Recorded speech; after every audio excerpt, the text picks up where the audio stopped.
Kesilapan terbesar kem Hamzah Zainuddin termasuk Hamzah sendiri apabila mereka underestimate watak Azmin Ali belakang Tan Sri Muhyiddin Yassin. You are not fighting against Muhyiddin alone, you are fighting against Azmin Ali. You cannot close your eyes on Azmin Ali, bro. You cannot. Kerana move yang dibuat oleh Muhyiddin Yassin selama ini, apa kau ingat Muhyiddin punya akal ke? Tak ada. Itu semua akal Azmin Ali. Azmin Ali yang mencaturkan semua itu. Sebab itu kalau tengok betul-betul pertembungan dalam Parti Bersatu ini, ini adalah Hamzah berdepan Azmin Ali, bukan Hamzah berdepan Muhyiddin sangat pun. Tengok Muhyiddin apa dia buat. Dia tak ada nak buat apa pun.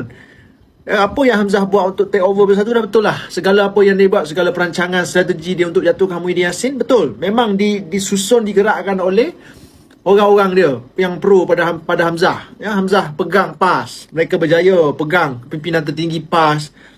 Hamzah pegang ketua-ketua bahagian Bersatu seluruh negeri. Ramai yang pro pada Hamzah. Hamzah atur orang-orang dia hari-hari menyerang Presiden.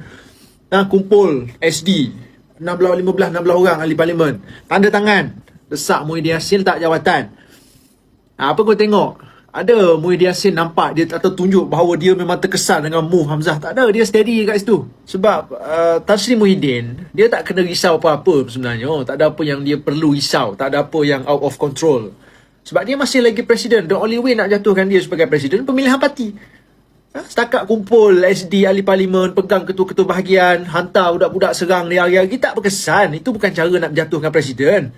Ada Muhyiddin dia tahu kalau dia lepas jawatan Presiden Bersatu, dia akan hilang segala-galanya. Hilang parti, hilang kuasa, hilang pengaruh dalam parti. Dia akan hilang, wipe out kalau dia letak jawatan Presiden.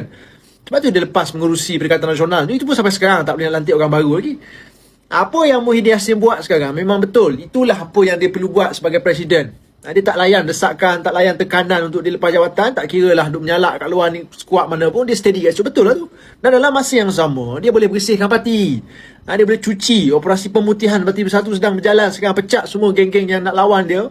Geng-geng yang tak setia kepada parti, geng-geng yang broker belakang-belakang ni semua kena buang. Tinggallah geng-geng yang setia dengan Muhyiddin Yassin sekarang. It's time for susun balik lah strategi balik apa nak buat. Tengok balik letak orang yang betul. Macam dilantik Razi Jidin dengan Peja Azumu, pemangku timbalan Presiden. Okey lah. Itu yang sepatutnya dilakukan oleh Presiden. Hamzah tak apalah, confirm. Dia dah tak boleh nak jadi dah. Tak boleh nak jadi calon Parti Bersatu dah. Yang ikut Hamzah ke, Hamzah sendiri ke, confirm tak boleh jadi calon Parti Bersatu dah lepas ni. Itulah apa yang perlu dilakukan oleh seorang Presiden Parti. Dan this is Azmin Ali punya kerja. So what's next? Apa seterusnya untuk Hamzah dengan orang-orang dia? Kita tahu Datuk Zahid dah jemput Hamzah masuk UMNO balik. Sekarang ini kurang-kurang Hamzah ni dia ada plan B. Kalau move dia lawan Muhyiddin Yassin memang tak jaya langsung, jalan mati, apa nak ikan, dia boleh masuk UMNO balik lah. Hamzah ni dia lari masuk Bersatu dulu pun dari UMNO. Dia memang DNA UMNO Hamzah ni. Waktu UMNO kalah 2018, dia lari bawa ahli-ahli parlimen UMNO masuk Bersatu tu. Dia curi ahli parlimen itu yang orang-orang UMNO kebanyakan tak suka Hamzah kerana sejarah dia mengkhianati UMNO dulu. Waktu UMNO kalah dia lari. Kan? Waktu Tun Mahathir jadi presiden dengan Perdana Menteri dulu, Hamzah lagi masuk Bersatu. Memang cita-cita Hamzah ni nak jadi Perdana Menteri. Sebab itu dia minta Peja Azumu lepas jawatan timbalan Presiden Bersatu dulu, ganti dengan dia. Dari situlah dia duk atur strategi, dia susun orang-orang dia di bahagian-bahagian, dia susun, dia atur untuk support move dia nak menjatuhkan Presiden Tan Sri Muhyiddin Yassin satu hari nanti. Tak kira lah Muhyiddin ke siapa ke Presiden Bersatu, memang Hamzah nak naik duduk situ. Tapi macam aku cakap awal video tadi lah, silap Hamzah ni satu je.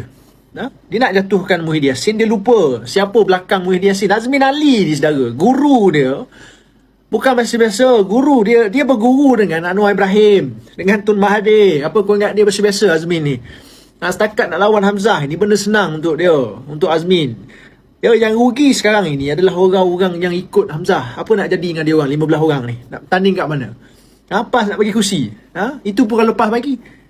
Apa kau ingat PAS nak bagi muka dekat dia orang ni? Tak ada maknanya. Sekarang ni dia orang bergantung pada Hamzah. Itu pun kalau Hamzah berjaya. Kalau Hamzah tak berjaya, Hamzah selamatkan tengkuk dia seorang, apa nak jadi dengan Wan Faisal, Wan Saiful Wanjan, siapa lagi tu, Ali Palmer Ketereh? Apa nak jadi dengan dia orang ni lepas ni?